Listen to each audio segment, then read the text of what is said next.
Olá, eu sou a Gabriela. Boa noite, gente. Meu nome é Jéssica. Nós somos estudantes do primeiro período de Medicina Veterinária da UNA de Catalão e este é mais um podcast do projeto Podcast AIE Munavet, uma série de episódios de podcasts falando sobre os diversos aspectos da imunologia veterinária e seus reflexos na saúde e bem-estar dos animais. E hoje com a gente, né, convidou a veterinária Ana para estar falando melhor pra gente sobre o tema, né? E aí, ela tá aqui com a gente. Tudo bem, Ana? Seja muito bem-vinda. Oi, meninas, muito obrigada pelo convite. Espero que eu possa aprender um pouquinho com vocês e ensinar um pouquinho do que eu sei. Que bom, seja bem-vinda. Então, Então, o tema do nosso podcast é imunidade de rebanhos e controle de doenças em animais em animais de produção. Mas hoje a gente vai falar especificamente sobre um gado leiteiro de corte, né? Então, primeira pergunta, o que seria assim imunidade de rebanho? Primeiramente, eu sou médica veterinária, meu nome é Ana Cláudia, como vocês já disseram, sou médica veterinária, me formei na UFO há 10 anos atrás e já estou trabalhando no campo durante esses 10 anos, principalmente com bovinos na área de reprodução. Mas como o sistema imune é um fator muito importante para a vida de todos os animais, né? A gente precisa se atentar para ele também, mesmo trabalhando só com reprodução. Então vamos lá, o que é o sistema imune? O sistema imune ele é formado por órgãos e células que vão desencadear diferentes mecanismos para proteger os animais contra certos patógenos. Podem ser bactérias, fungos, vírus, toxinas, que podem causar algum dano aos animais, certo? E relativamente à imunidade de rebanho que você me perguntou, Gabriela, ela é uma imunidade que ela é adquirida quando numa determinada comunidade, uma comunidade específica, um certo número de pessoas, indivíduos, animais, contraem a doença e a partir de quando eles contraem a doença, eles começam a desenvolver imunidade. Eles vão produzir anticorpos e, posteriormente, se eles entrarem em contato com esses patógenos, eles não se infectam.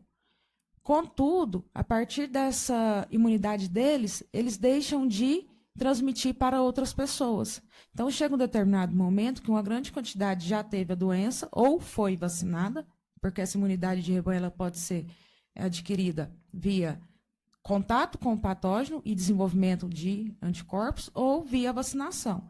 Que outras pessoas que não foram vacinadas passam a ficar imunes, porque quem foi vacinado protege quem não foi vacinado, ou quem já teve a doença protege quem ainda não teve a doença, certo? certo. Então, Ana, qual o papel da prevenção, né, das doenças entre os animais? Da É vacinação? justamente isso. As pessoas, vou citar o Covid, por exemplo. Chegou um certo momento, como muita gente já tinha contraído a doença, Uhum. elas não manifestavam a doença, elas não desenvolviam Covid, então elas podiam entrar em contato com Com outras outras. pessoas não vacinadas que não iam transmitir a doença, então elas não iam vincular o vírus. Então, essa é a importância da imunidade de rebanho. Tem gente que fala assim, não precisa vacinar só contra essa doença, que quase ninguém tem. Mas justamente quase ninguém tem porque várias pessoas foram vacinadas. Sim. Entendeu? Uhum, É isso. entendi. Como é que funciona aqui na nossa região essa questão de campanha de vacinação? Certo. Em relação aos bovinos, né, a campanha ela é realizada nos meses de maio e novembro. Nós, desde 2023, nos tornamos livres de aftosa sem vacinação. Sim. Então, antes a vacina era realizada nos meses de maio e novembro, né? E a fitose e raiva obrigatoriamente. Aí variava de acordo com as idades. Nesse mês de maio, agora que nós estamos, nós já não fazemos mais a vacina contra a fitose de forma obrigatória, apenas a da raiva, em todos os rebanhos. Provavelmente em novembro, aí sai a instrução normativa, que em novembro será feita apenas nos animais mais jovens. Essa é a única campanha que a gente tem. Entendi. Como que funciona a nutrição dos bovinos? Em relação ao sistema Isso, imune? é isso. Tá. E a resistência também das doenças, como que funciona? Um animal que está bem alimentado, que ele tem os níveis suficientes para viver, ele está ativamente imune. Vamos supor, na alimentação, o animal vai receber energia, proteína, a energia vem dos carboidratos, a proteína vem através de outros alimentos, e essas fontes de alimentos vão ativar o sistema imune. A proteína e a energia que seriam destinadas para a produção, para o animal crescer, formar músculo, engordar, na presença de um patógeno, então, quando ele entra em contato com um vírus, uma bactéria, a energia vai servir de combustível para a produção de células sanguíneas de defesa e a proteína vai fazer parte da estrutura dessas células. Então, aquele animal que está bem alimentado, ele vai conseguir responder melhor a esse patógeno e fazer o combate dele no organismo, matando esse patógeno e ficando livre da doença, certo? Isso serve também para a questão dos minerais. Minerais como cromo, selênio, esses minerais, quando presentes no organismo do animal, potencializam a ativação do sistema imune para combater as bactérias. Não podemos esquecer das vitaminas. Vitamina Sim. A, vitamina B, vitamina D, vitamina E. A A e a E, ela deve ser incorporada na dieta. Por isso que, às vezes, a gente tem um animal debilitado, aí o pessoal pega e fala assim, não, aplica um ADE no animal que ele vai reagir. Realmente, essas vitaminas, quando a gente faz via injetável ou oral na dieta, vão potencializar a resposta imune do animal. Já a vitamina B, normalmente ela é produzida pelos próprios micro-organismos na microbiota animal. Se ele tiver ok, vai estar sendo produzido. Ou então você pode aplicar também, fazer de forma injetável. E pode acontecer de colocar na ração também? Pode, via Na alimentação. alimentação, né? Isso, exatamente. Entendi. E então vamos falar assim no geral, quais os cuidados que um produtor tem que ter com o seu rebanho a fim de garantir uma boa imunidade entre eles? Os proprietários devem seguir essas campanhas de vacinação, né? Porque se o Estado pede isso, é porque ocorrem essas doenças. Então, para manter o controle, deve seguir essas campanhas. E você pode aproveitar e fazer outras vacinas, como, por exemplo, a vacina das clostridioses, que é manqueira, carbúnculo sintomático, botulismo, tétano. São doenças que estão presentes no ambiente e a gente deve vacinar os animais rotineiramente. Eu recomendo, nos animais jovens que vão ser vacinados pela primeira vez, a gente fazer uma vacina, a dose da vacina das 10 doenças, clostridiose, né, que a gente fala, e repetir de 25 a 30 dias após a primeira dose. Depois disso que ele recebeu a primeira dose, a cada 6 meses. Animais adultos, uma vez ao ano. Entendi. E outra coisa também é questão do estresse. Ele também influencia na imunidade do animal? O animal, assim, que vive numa baia que se fala, né? Uma baia, assim, suja, uma qualidade né, mais ruim, influencia também, precária, né? Sim, o estresse, principalmente se ele for de forma contínua durante um certo tempo, vai elevar o nível de cortisol. E o cortisol, quando ele aumenta na circulação, ele diminui a ação dos linfócitos. E os linfócitos são as células de defesa, responsáveis por apresentarem os antígenos para o sistema imune fazer o combate, né? Então, o cortisol quando ele está elevado, ele diminui a ação dessas células de defesa no organismo. Acontece um exemplo clássico, quando você desmama um bezerro.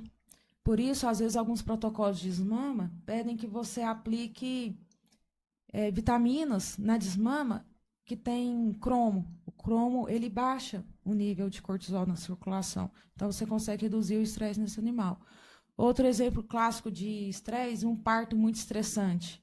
Quando a vaca não tem um local certo para parir, com a cama confortável, às vezes é um local movimentado, com muita gente passando, isso eleva o cortisol. Esse cortisol elevado na corrente sanguínea dela no momento do parto vai diminuir a ação dos leucócitos, que são as células de defesa, lá na placenta. Então, essa vaca pode apresentar uma retenção de placenta. Entendi, certo. E você falou sobre o colostro, né, nos primeiros dias de vida, assim, é muito importante, né, na imunidade também. Tá, existem dois tipos de imunidade, né? Imunidade inata e a imunidade adquirida. A inata é aquela que o animal nasce com ela. Porém, nos bovinos, como a placenta é cotiledonária, essa placenta não transmite anticorpos via placenta, o animal não recebe. Como que ele recebe? Mamando colostro. Então, aí já vai ser a imunidade adquirida passiva, que é via colostro, tá? E aí esse animal vai ingerir o colostro, é importante ele ser fornecido nas primeiras 6 horas de vida, tá? No máximo até 12 horas, né? Por quê? A partir das 6 horas de vida, a mucosa intestinal desses animais, do bezerrinho, vai fechando. Então, a absorção do colostro na mucosa intestinal diminui. Se passar de 24 horas, nem adianta fornecer mais, porque a absorção é mínima, ele não vai ter esses anticorpos na circulação. O que precisa, né? Isso, Uhum. exatamente. A imunidade da mãe, ela influencia também na imunidade do bezerro, do filhote? Influencia sim. Quando você tem fêmeas mais velhas, essas fêmeas, devido a terem vivido mais tempo, elas entraram em contato com mais patógenos, com mais vírus, com mais bactérias. Então, elas produziram mais anticorpos, diferentes tipos de anticorpos em maior diversidade. Então, na hora que ela produz o colostro, ela tem uma gama de anticorpos maior, então ela vai transmitir mais imunidade para o bezerro. Ao contrário de uma fêmea de primeira cria. Como ela viveu pouco, ela é uma novilha ainda que está parindo a primeira vez, ela teve pouco contato com vacinas, com vírus, com bactérias. Então, os níveis de anticorpos, imunoglobulinas no colostro dela são menores. Entendi. E quais as doenças mais comuns aqui na nossa região? Na nossa região costumam aparecer clostridiose, que é o botulismo, a manqueira em animais, principalmente não são vacinados, porque são doenças causadas pelo clostrídio. O clostrídio está no ambiente.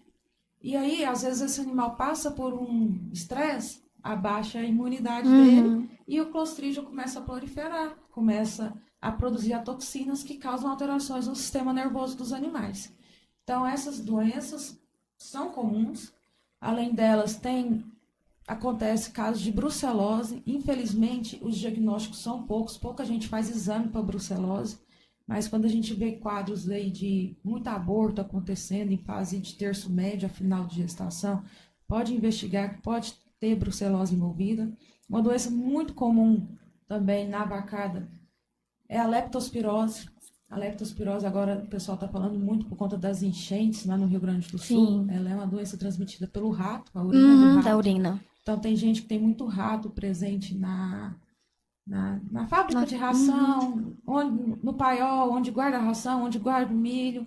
E esse rato urina, libera leptospira, depois o animal ingere sal, ingere ração e acaba se contaminando com a leptospirose. Uma doença silenciosa que pouca gente vê que está acontecendo perda de gestação, repetição do cio, a vaca dá o cio, o boi cobre e ela não emprenha. Daqui 21 dias ela dá o cio de novo, não emprenha. Ou então ela emprenha, com 50 dias ela dá outro cio porque ela perdeu aquele bezerro, aquele feto que estava se formando. Então, e as pessoas só começam a identificar que tem essa doença quando elas começam a fazer controle reprodutivo. Ana, passa ultrassom para mim. Passa ultrassom. Tava prenha, ok. Passa 20 dias, a vaca tá no cio. Opa, aconteceu alguma coisa. Ela absorveu e deu cio. Né? Ela absorve o feto? Ele absorve.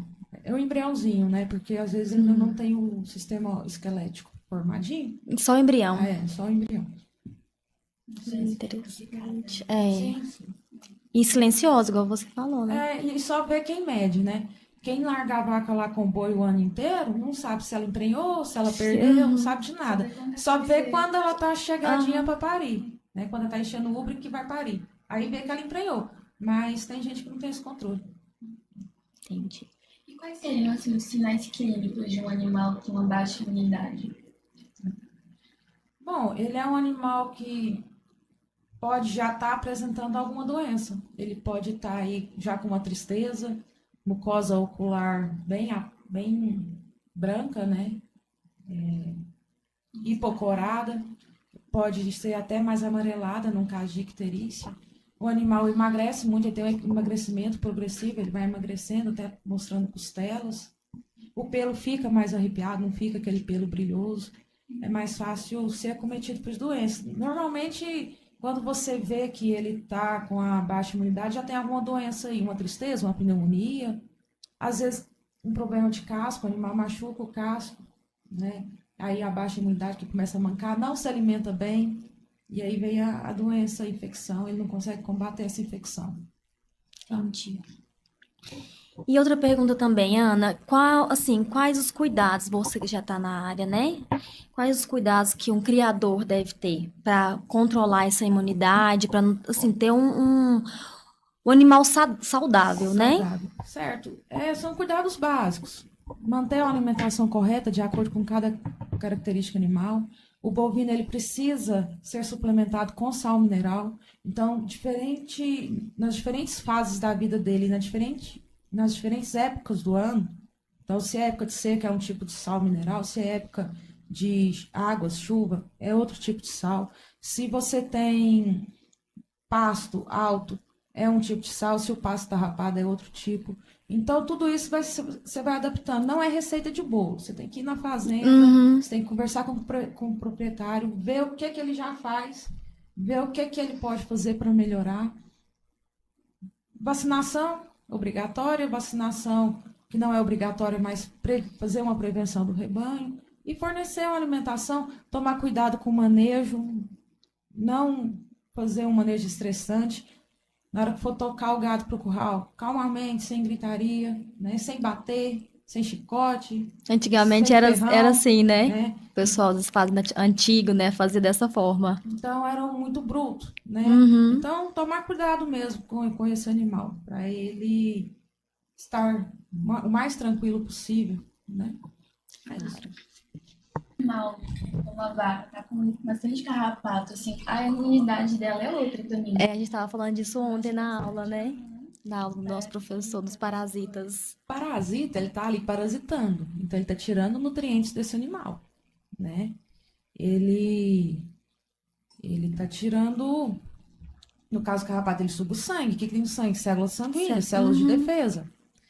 O próprio estresse das picadas do carrapato, a coceira que causa, abaixa a imunidade. É um estresse, eleva cortisol, abaixa a imunidade, né? E sem contar que o carrapato é um transmissor de doenças. A questão da babésia. Sim, a babésia que fala que é o animal triste, né? A tristeza do animal. Então, acaba que o animal mais velho consegue conviver, mas o mais novo, ele normalmente vem a óbito se você não ajuda, né? Se o sistema imune dele tá ok, ele convive ali com a babésia. Mas no animal adulto? O animal adulto, sim. Normalmente você encontra babésia na plasma animal adulto e ele convive. Lá no sul, eles não têm a tristeza lá. Quando você traz gado do sul para cá, uma vaca adulta morre igual um bezerro morre aqui. A vaca adulta porque ele não contrai. aguenta. Porque o controle é maior? Lá no sul, Isso. Sim, e o clima lá é mais frio. Frio. Né? Você consegue ter mais controle. Agora aqui, quente, frio, chuva e muito quente, acaba que favorece a proliferação desses carrapatos, então o controle é mais difícil. Entendi.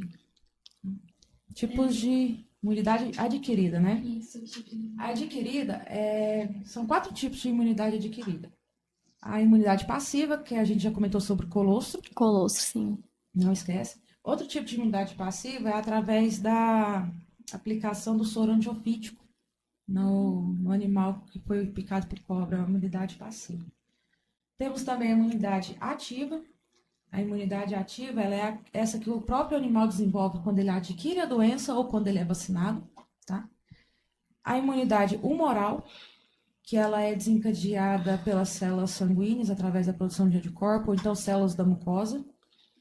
Vou dar um exemplo na rotina da veterinária de imunidade humoral. Quando a gente faz a inseminação, a vaca está ali terminando o cio, né? No finalzinho do cio, a gente insemina esse animal.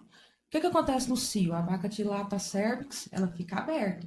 Então, a chance de entrar um patógeno, uma contaminação lá dentro é grande. Não só na inseminação, mas até quando o boi faz a cobertura, o pênis dele pode levar algum contaminante, né? Ele passa ali na vulva, que está suja de fezes, e joga lá para dentro. Pode acontecer. Então, essa imunidade da mucosa da vagina vai proteger a vaca, ela está com a imunidade ativa. A gente insemina, a gente deposita o sêmen no corpo do útero. No cio, as células de defesa estão lá no útero para proteger, porque às vezes, mesmo inseminando, com todo o cuidado de limpeza que a gente faz, pode entrar alguma sujeira. Então, o sistema imune está ativo ali na mucosa uterina para combater qualquer bactéria, patógeno que pode vir a causar uma inflamação ali.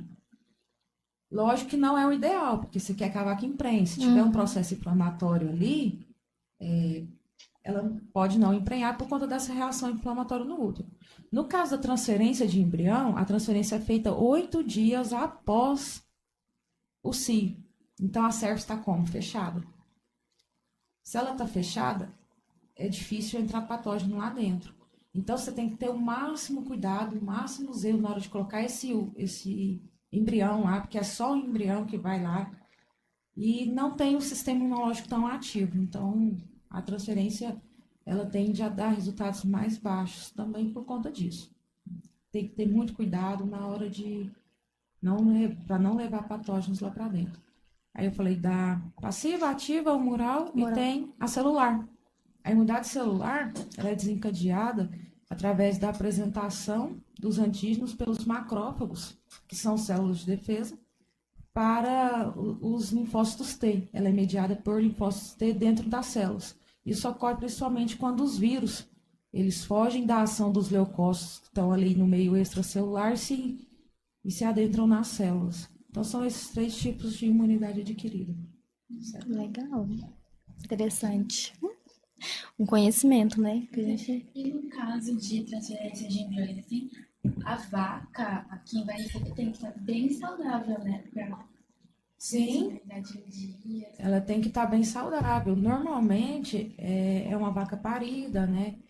E ela tem que estar saudável, com essa alimentação muito boa, para ela conseguir levar a gestação adiante, né? Que não é só colocar o embrião lá, não tem problema, o embrião já está pronto. Ela tem que estar vacinada também. Vacinada, principalmente contra doenças reprodutivas, né?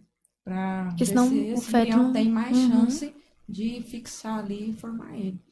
Um exemplo interessante do sistema imune na vaca é que quando a vaca pare, ela tem que expulsar a placenta. Então, o sistema imune dela tem que reconhecer aquela placenta como algo externo a ela. Falar, isso aqui não é meu, isso aqui tem que ir embora. Aí, por que ocorre a retenção de placenta? Porque ela não conseguiu reconhecer isso como estranho. Quais casos? Cortisol. Cortisol alto, estresse, ela não reconhece a placenta como estranho. Casos de parentesco, grau de parentesco entre a mãe e o feto, às vezes, por exemplo, inseminou ela com o pai dela. Ou então foi o pai dela que emprenhou ela. Pode acontecer de o sistema imune não reconhecer, porque é parecido com o do pai, ela tem essas questões. Caso de aborto, aí não ativa o sistema imune. É preciso que, na hora da expulsão da placenta, ocorre uma migração de células ali e os leucócitos vão degradar as células da placenta ali para soltar mesmo. Os cotilédones estão ligados nas carúnculas, formando os placentomas, né? E precisa ocorrer reações ali, reações químicas e físicas mesmo, de uma célula ir lá e degradar a outra para soltar. Então, se não tiver vitaminas suficientes, se não tiver enzimas suficientes, energia para a produção dessas células de defesa e ocorrer a degradação e separação da placenta, a placenta fica retida. E essa vaca vai ficar comprometida, você vai ter que gastar com medicamento para ajudar. É uma vaca que vai ter dificuldade em emprenhar novamente, né? Pode causar uma alteração no útero dela, que ela não consiga emprenhar mais. Tudo isso interfere, é o sistema imune controlando. Então, ele controla bactérias, ele quer matar as bactérias, ele quer matar os vírus e quer também fazer a expulsão da placenta, no caso. Tá ligado com o cortisol, por isso que é indicado para dúvida, tipo, ocitocina, para aplicar na vaca. A ocitocina, ela vai atuar na fibra muscular, fazendo a contração do musculatura uterina. O que acontece no momento do parto? É outro fator, né? São produzidas proteínas contráteis para ocorrer contração mesmo da musculatura abdominal, contração uterina, expulsar feto e expulsar placenta. A ocitocina vai ajudar a contrair a fibra muscular. É essa a função dela, não está relacionada diretamente ao sistema imune. Às vezes, o sistema imune está falho, a ocitocina vai lá e dá uma mãozinha. Por quê? No caso do estresse, o cortisol vai diminuir os níveis de linfócitos circulantes. E aí, esses linfócitos é o que fariam a ação ali no sistema imune para expulsar a placenta. A ocitocina atua na contração e liberação do feto e da placenta. Mas para ela desgarrar mesmo, é o sistema imune. Porque às vezes fala assim, a vaca está contraindo e a placenta não sai. Está presa lá dentro.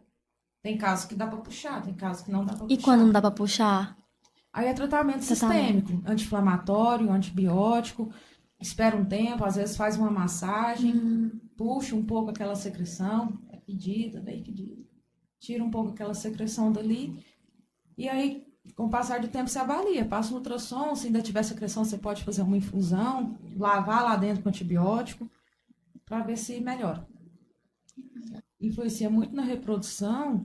Eu já assim, sempre orientei meus clientes, né, a manter a nutrição ideal, manter o manejo sem estresse, para o sistema imune conseguir combater patógenos, conseguir fazer essa vaca viver de forma sadia, né, saudável. Então é isso? É isso. Então, bom. A gente quer agradecer você, Ana, por ter participado com a gente, compartilhado seu conhecimento. Muito obrigada.